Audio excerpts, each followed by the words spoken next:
Salut, moi c'est Clara, accompagnante à la naissance. Bienvenue dans le podcast du monde de Lulu sur la grossesse, l'accouchement et même après. Ici on écrase les clichés pour reprendre confiance en soi et en son corps. Bonjour et bienvenue pour ce 3e épisode du podcast. On va parler aujourd'hui de la préparation de son partenaire pour le jour de l'accouchement. Je préfère préciser tout de suite, on va vraiment parler du papa, du conjoint, parce qu'il y a un petit brin d'histoire à faire là-dessus. On va voir tout ça. Et pour vraiment rentrer dans le vif du sujet, j'ai une question pour toi. As-tu explicitement demandé à ton conjoint, au futur papa, s'il voulait être présent pour le jour de ton accouchement? Alors oui, c'est une question qui peut paraître super bête, parce que c'est plutôt logique qu'en 2022, bah voilà, le père il soit présent à la naissance de son bébé. Mais est-ce qu'il en a vraiment envie? Est-ce que c'est pas une injonction ou une grosse pression pour lui? Pour voir tout ça, pour comprendre tout ça, il faut faire un petit point d'histoire, comme je disais précédemment. Il faut savoir que les pères étaient interdits dans les salles d'accouchement. C'était un véritable combat dans les années 50-60 pour qu'ils vraiment ils se fassent une place le jour de la naissance de leurs enfants. Pour ceux qui en avaient envie en tout cas. Avant, c'était normal en fait qu'un père assiste ou qu'il soit vraiment pas très loin parce que les femmes accouchaient à la maison. Mais vers 1950, il y a eu un tournant dans l'histoire de la naissance. Les accouchements ont commencé à se transporter à l'hôpital et les pères ont été éloignés de ce moment. Faut clairement comprendre que les médecins avaient peur que leur pratique soit remise en question par d'autres hommes. C'est très patriarcal comme réflexion, mais c'était vrai. Alors l'hôpital s'est chargé de former des infirmières pour accompagner les femmes qui accouchaient. C'est seulement dans les années 70 qu'on commence vraiment à bien autoriser les papas dans les salles de naissance, et ça dépend encore des hôpitaux. Mais ils ont été un petit peu projetés, du genre va regarder la naissance de ton enfant, alors que par exemple les infirmières qui accompagnaient les femmes à l'accouchement, elles avaient été formées. Les papas, eux, on leur a donné vraiment zéro clé. Ça fait que aujourd'hui, on a un peu le cliché du père assis sur un tabouret dans un coin qui n'est là que pour observer. Et donc beaucoup de papas se demandent s'ils ont vraiment une place en salle de naissance, s'ils peuvent vraiment aider leur compagne à accoucher, et s'ils vont pas plutôt être gênants ou inutiles. C'est pour ça que ça peut être super important que lors de ta propre préparation à l'accouchement, tu peux l'inclure, lui expliquer comment ton corps fonctionne, lui donner à lui aussi une vision claire et non faussée de l'accouchement. Parce que clairement, la majorité des hommes ont une image de l'accouchement comme quelque chose de sale, des choses qu'on peut voir dans les films ou dans les émissions, avec du sang, des cris horribles, une femme qui souffre. Mais si toi-même tu suis mes conseils concernant la préparation à l'accouchement, tu sais que la base de la préparation, c'est de virer tous ces clichés-là et toutes ces peurs-là pour partir sur une page blanche. Pour ton partenaire, il en va de même. Donc comment est-ce qu'il peut réellement se sentir impliqué ou acteur d'un accouchement si pour lui par exemple seule la péridurale peut te soulager, ou si seuls les médecins ont la capacité à t'aider? Là je me pose la question.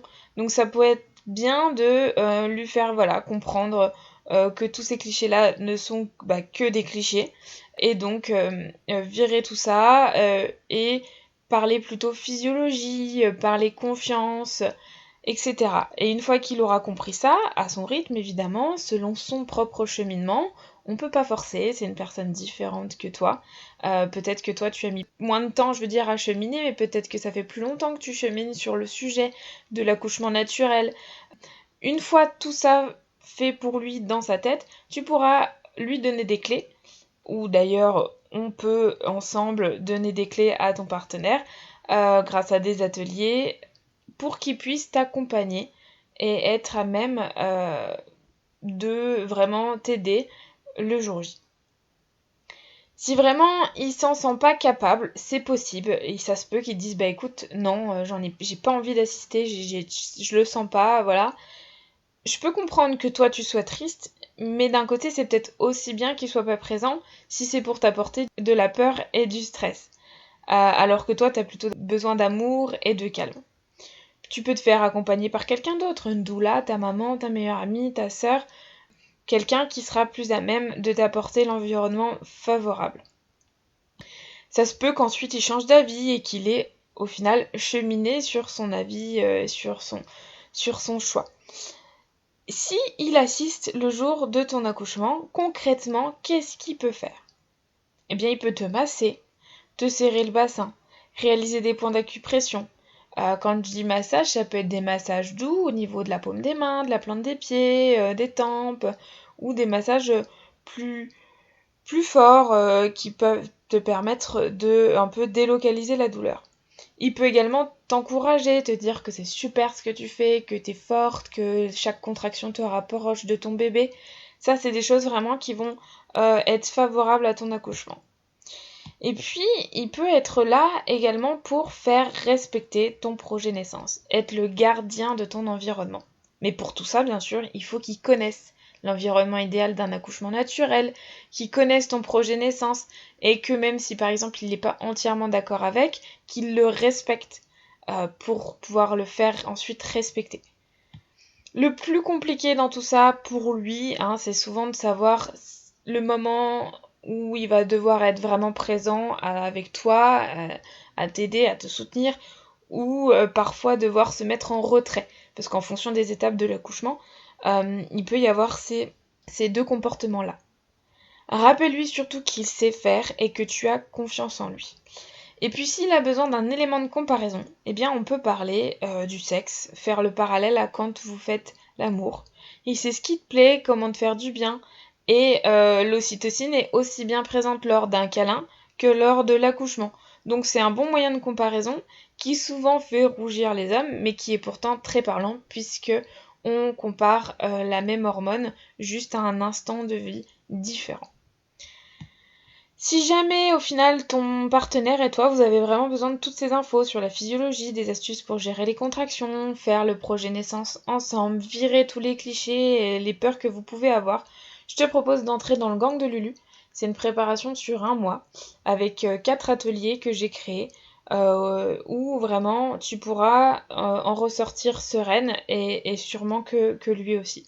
Tu peux retrouver toutes ces infos-là sur mon site internet ou en me contactant par mail ou par Instagram. Et puis, en tout cas, j'espère que vraiment cet épisode de podcast t'a plu et que tu auras un petit peu plus de clés pour comprendre un peu le cheminement de ton conjoint et que lui, il aura un peu plus de clés pour se sentir acteur le jour de ton accouchement. Je te remercie de ton écoute et je te dis à très vite. Ça y est, c'est la fin de cet épisode et j'espère qu'il t'a plu. N'hésite pas à t'abonner. En tout cas, à très vite ici ou sur Instagram. Plein de belles choses.